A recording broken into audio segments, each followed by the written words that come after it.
नमस्कार, मैं doctor M.N.. Tripathi, मनोचिकित्सक, वाराणसी।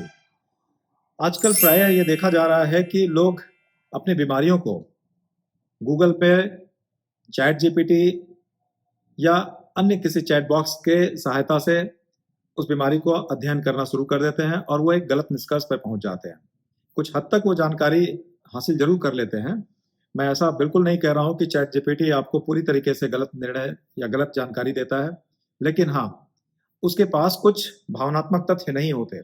उनको ये पूरी तरीके से नहीं पता होता कि वो जिसको भी उत्तर दे रहे हैं उनका बैकग्राउंड क्या है, उनकी बीमारी से संबंधित और भी क्या-क्या समस्याएँ हो सकती हैं। मैं आपको एक सीधा-सीधा आपको एक लाइव एग्ज़ाम्पल देता हूँ कि अभी मैंने चैट जीपीटी पे एक मैसेज डाला कि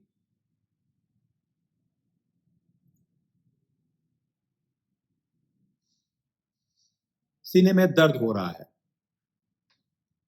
सीने में दर्द हो रहा है, क्या हो सकता है? तो चैट जीपीटी का तुरंत सेकंडों में आंसर आता है मेरे पास। सीने में दर्द कभी-कभी बहुत गंभीर कारण हो सकते हैं। तुरंत ध्यान दें, इमरजेंसी संकेत है ये। फिर मैं दूसरा अभी इस पे टाइप कर रहा हूँ, गला सूख रहा है। अभी इनका आंसर आया, समझ गया, गला सूखना, सीने में दर्द को नज़रअंदाज नहीं करना चाहिए। बिल्कुल सही बात है।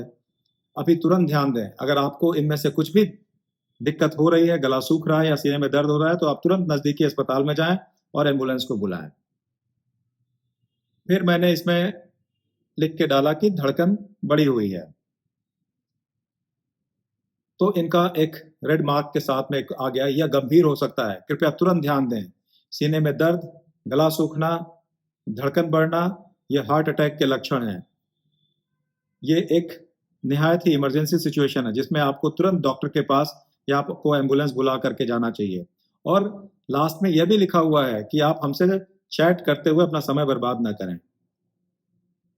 मैंने ये भी लिखा कि पसीना हो रहा है, तो इन्होंने इसके बारे में ये लिख दिया कि यह इमरजेंसी है, अभी तुरंत मदद लें, आप चैट हमसे करना बंद कर दें और बिल्कुल डॉक्टर के पास जाएँ और एम्बुलेंस पर 108 को फ़ोन करें और खुद से कोई दवा ना लें।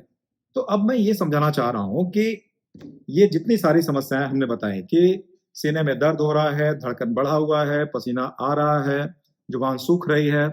अगर मैं आपको ये कहूँ कि अगर आप 2 मंजिल पे आप चढ़ के दिखाइए या आधा किलोमीटर दौड़ के आइए, तो आपका साँस फूलता रहेगा, पसीने भी निकलेंगे, गला भी सूखता रहेगा। चूँकि चैट जीपीटी को ये नहीं मालूम है कि लिखने वाला कौन है। अगर मान लीजिए उसको ये पता भी है कि आपने अपने जीमेल अकाउंट से उसमें लॉगिन किया हुआ है, तो उसको पता हो सकता है कि आप किस उम्र के हैं और आपका जेंडर क्या है, उसको पता हो सकता है। लेकिन अगर आप इस लक्षण को किसी दूसरे के मोबाइल से सर्च कर रहे हैं, लेकिन वो उत्तर तो वैसा ही दे रहा है कि आपको तुरंत हार्ट अटैक आ रहा है और आप अभी तुरंत भागिए।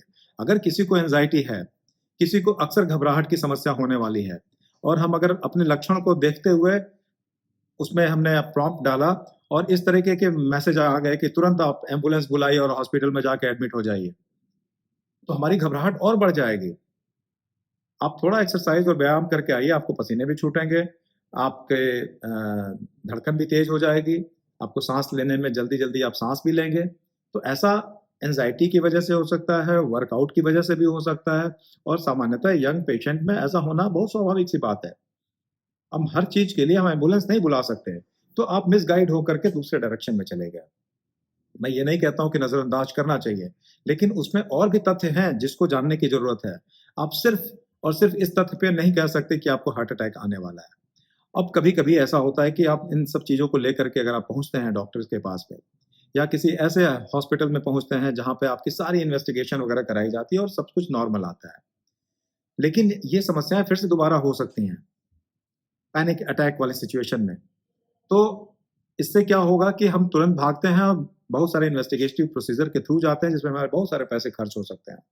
तो ले दे करके कहने का मतलब ये है कि चैट जीपीटी से या चैट बॉक्स से कम अपनी बीमारी के बारे में बहुत ज़्यादा अनुमान ना लगाएँ या किसी एक डायग्नोसिस पे ना पहुँचे।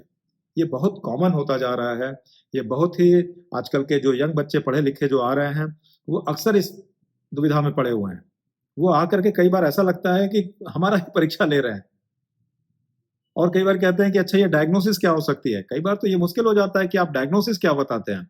कई बार कुछ डायग्नोसिस साइकियाट्री की स्पेक्ट्रम में आती हैं। आप किसी एक पर्टिकुलर फिक्स पॉइंट पे नहीं हो सकते, क्योंकि सबके बैकग्राउंड अलग हैं, सबके रहन-सहन का तरीका अलग है, तो सबके जो एंग्ज़ायटी के सिम्पटम्स हैं, उसके उभरने का कारण भी अलग-अलग हो सकता है।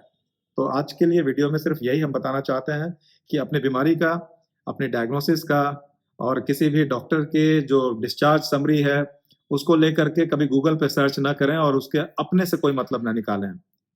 ये आज के लिए ये मैसेज था, क्योंकि चैट जीपीटी अच्छी जानकारी ज़रूर देता है, लेकिन मिसगाइड भी कर सकता है। धन्यवाद।